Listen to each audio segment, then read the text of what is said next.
ओम शांति। पुनः जन्म का सच क्या है, कब होता है, कैसे होता है, आज सब कुछ बहुत अच्छे से समझेंगे। दुनिया में कई लोगों के मन में इस पर विचार चलते रहते हैं और लोग पूछते भी हैं।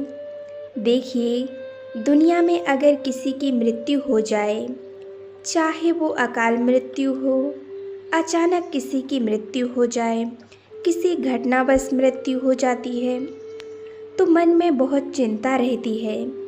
पता नहीं कहाँ गए होंगे, कहाँ जन्म मिला होगा, कहीं भटक तो नहीं रहे होंगे, या फिर कोई आत्महत्या कर लेते हैं। तो लोगों के मन में ये प्रश्न चलता है कि उनकी आत्मा भटक रही होगी, अब शायद उनको जन्म नहीं मिलेगा।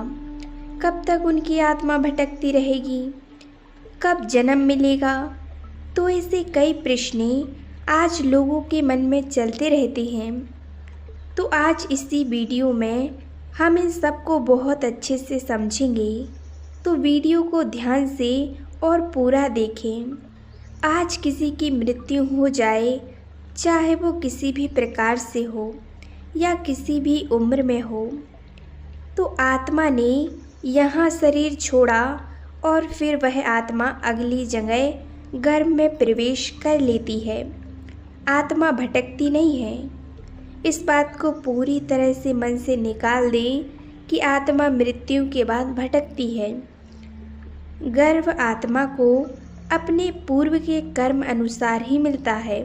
जैसे आत्मा के कर्म होंगे, वैसे ही गर्भ में, वैसे ही संबंधी, वैसा ही परिवार, उस आत्मा को वैसे ही लोगों के बीच, वैसे ही माहौल में उसको जन्म मिलेगा। और देखिए, जन्म और मृत्यु पहले से ही निश्चित होते हैं।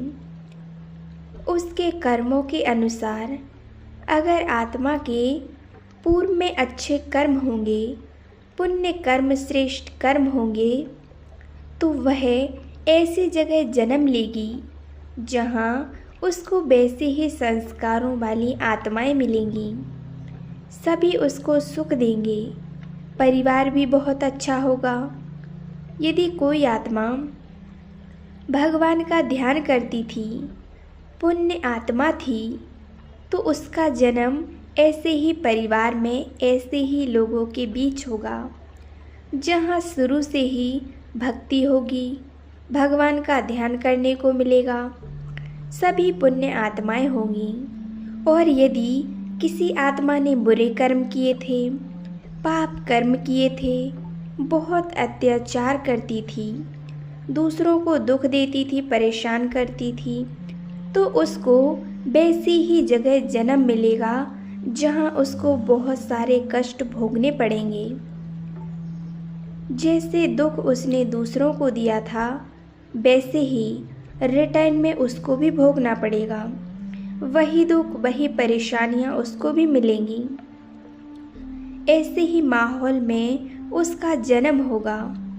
तो देखिए, सभी को अपने कर्मों अनुसार ही जन्म मिलता है, सब कर्मों पर ही निर्भर होता है।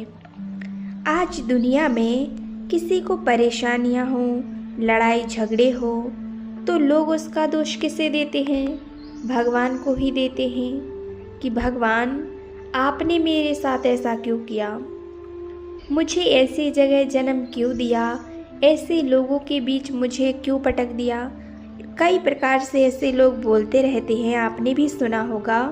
तो सब भगवान पर दोष लगा देते हैं, ऐसे संबंधी क्यों दिए। तो देखिए, भगवान इसमें कुछ नहीं करते। भगवान हमें कहीं नहीं भेजते। भगवान हमारे दुश्मन नहीं हैं जो हमें ऐसे घर में भेजे जहां हमें दुख, परेशानियां और खाने को भोजन भी ना मिले।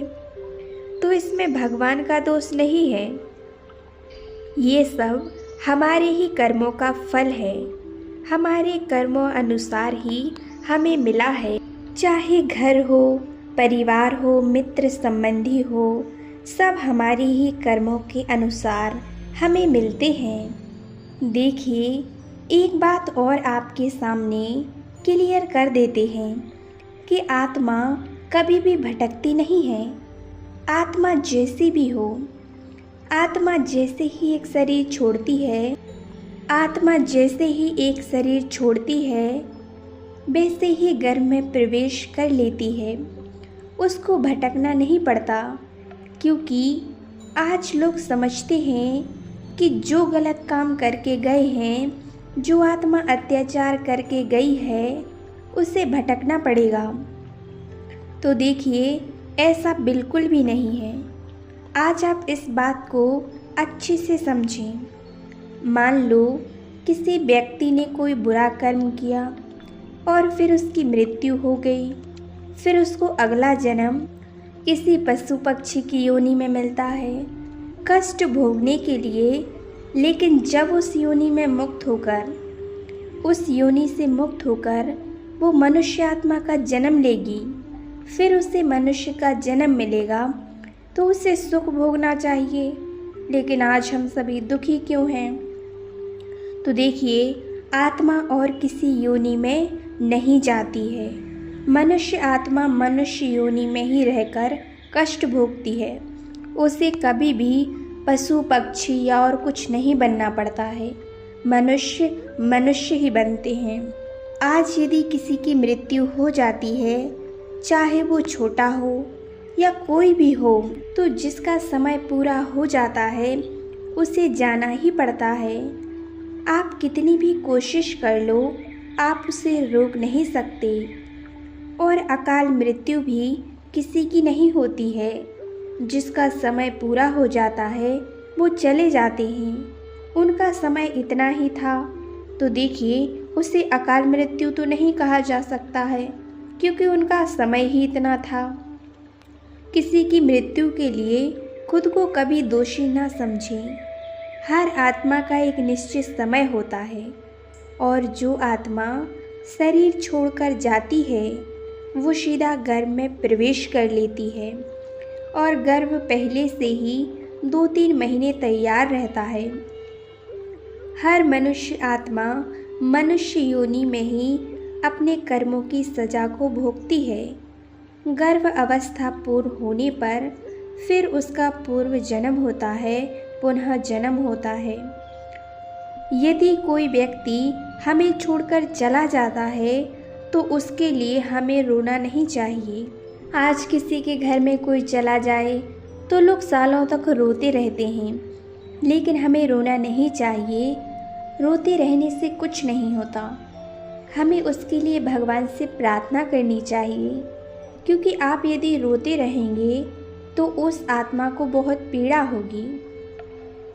तो आप रोए ना, भगवान से प्रार्थना करें कि वो आत्मा जहाँ भी हो खुश हो, उसे अच्छा परिवार मिले, अच्छे लोग मिलें, वह हमेशा खुश रहे। वो आत्मा आपको खुश देखकर वो भी खुश रहेगी। तो इस बात का विशेष ध्यान रखें। और देखिए, आत्मा भटकती नहीं है, वो एक शरीर छोड़कर दूसरा धारण कर लेती है, उसे पुनः जन्म मिल जाता है। ओम शांति, ओम शांति।